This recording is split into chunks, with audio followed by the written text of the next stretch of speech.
दोस्तों मैं शेख सर आपके अपने चैनल टारगेट विद अफसर में स्वागत करते हैं। आज हम एक शानदार कहानी के बारे में बात कर रहे हैं। आज हम एक भावुक स्टोरी के बारे में बात कर रहे हैं। कहानी जो आपके मन को किसी को रुला भी देगी। मेरी कहानी किसी को उसकी पुराने जीवन की कुछ यादें भी याद दिला देंगी। मेरी कुछ बातें उनके मन को झकझोर देंगी। तो आज हम बात करते हैं, केरल में एक जगह है जिसका नाम है मालापुरम। केरल में एक जगह है जिसका नाम है मालापुरम। वहां पे एक मैथ की टीचर थी। वो अपने छात्रों को बहुत ही दिल से और बहुत ही मेहनत से पढ़ाती थी। कुछ दिनों बाद वो उम्र उनका ढल गया। उनको सेवानिवृत्त कर दिया गया और सेवानिवृत्त कर देने के बाद उनके बच्चों ने उन्हें त्याग दिया और वह अपने भविष्य को लेकर रेलवे स्टेशन पे आ गई।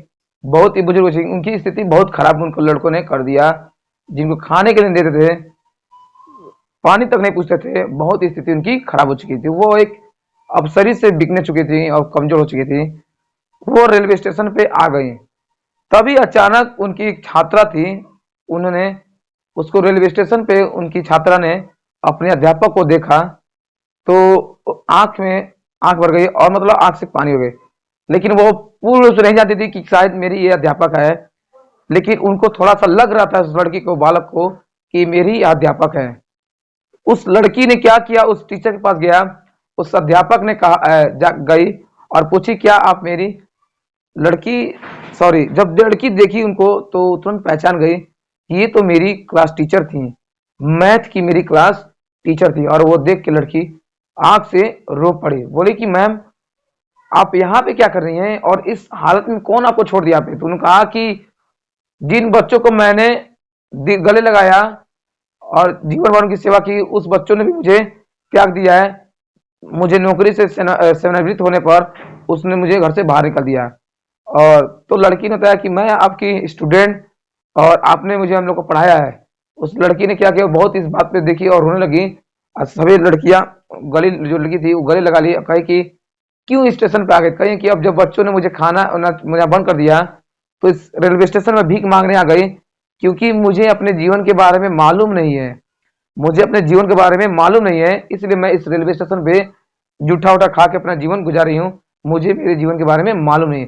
उस लड़की रो पड़ी भावुक होकर और इतनी फपक फपक कर रो रही थी। उस लड़की ने क्या किया, सभी अपने जितने भी छात्रों को वो अध्यापक पढ़ाई थी, अपने क्लासमेटों के पास फोन मिलाई और फोन मिलाने के बाद सभी छात्रों ने मिलकर कुछ पैसे इकट्ठा किए और उनके लिए एक रूम बनवाया और उनको ले गए, अच्छे पोशाक दिए, अच्छे खाने दिए और उनकी सेवा की है। तो इस तरह था उनकी एक जीवन की एक छोटी सी कहानी। मालापुरम, केरल में एक जगह था मालापुरम, वहां की एक छोटी सी ये कहानी थी। कहा जाता है कि गुरु शिष्य जिनको पढ़ाया था, जिनको पढ़ाई थी, उन्होंने साथ नहीं छोड़ा और जिनको दिल लगाई थी उन्होंने धक्का मार दिया। कहा जाता है गुरु शिष्य परंपरा की महानता है। गुरु शिष्य की परंपरा, गुरु शिष्य की परंपरा महानता है, यानी कभी वो टूट नहीं सकता है। तो ऐसे कुछ हमारे छात्र होते हैं जो पढ़ाने के बाद भी अपने अध्यापक को कभी नहीं भूलते हैं। जिंदगी को सफल बनाने के लिए बातों से नहीं रातों से लड़नी पड़ती है। जिंदगी को सफल बनाने के लिए बातों से नहीं रातों से लड़नी पड़ती है। मंजिलें भी जिद्दी हैं, रास्ते भी देखते हैं जिद्दी हैं। कल क्या होगा, हौसले भी तो जिद्दी हैं मुझे। लेकिन उस अध्यापक की मैंने एक छोटी सी कहानी मैंने एक सोशल मीडिया पर पढ़ा था, इसलिए मैं इस कहानी को आपके पास ला दिया ताकि आप एक अच्छा संस्कार अपने अंदर बनाएं कि आज भी उस अध्यापक की आपके लिए जरूरत है। आप अध्यापक आपको पढ़ा के छोड़ दें, फिर भी उससे आपका लगाव रहता है। उस अध्यापक को कभी भी ना भूलें। और वीडियो को अच्छा लगा हो लाइक करिएगा, शेयर करिएगा, कमेंट करिएगा। नए हो तो वीडियो को सब्सक्राइब करिएगा। चलते हैं। जय हिंद, जय भारत।